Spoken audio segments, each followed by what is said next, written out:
नमस्कार मित्रांनो, स्वागत आहे तुमचं आपल्या एका नवीन व्हिडिओमध्ये, नवीन अपडेटमध्ये. मित्रांनो, आज एक भव्य दिव्य असं मौजे वडूज या ठिकाणी एक दुसाबैल एक मैदान संपन्न होत आहे मित्रांनो. आणि या मैदानामध्ये टोटल 75 गट पूर्ण झालेले आहेत मित्रांनो. आणि आता आपल्याला सेमीचा थरार पाहायला मिळणार आहे.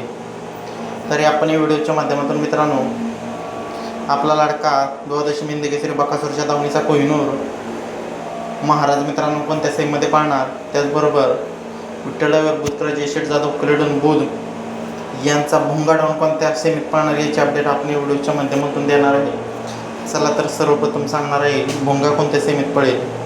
भोंगा आणि चित्र्या मित्रांनो सेमी क्रमांक 2मध्ये तास क्रमांक 4मधून आपल्याला पळताना पाहायला मिळणार आहे. सेमी क्रमांक 2मधून तास क्रमांक 4मध्ये मित्रांनो आपल्याला भोंगा पळताना पाहायला मिळणार आहे. त्याचबरोबर मित्रांनो आजच्या मैदानामध्ये महाराज आपल्याला मित्रांनो सेमी क्रमांक 9मध्ये तास क्रमांक 8मधून आपल्याला महाराज 6300 आपल्याला पळताना पाहायला मिळणार आहे मित्रांनो. त्याचबरोबर वेगाचा शेवट सर्जा आपल्याला सेमी क्रमांक 1मध्ये तास क्रमांक 4मधून पळताना पाहायला मिळणार आहे मित्रांनो. तर या सर्व नंदीनाथच्या मैदानासाठी सेमीसाठी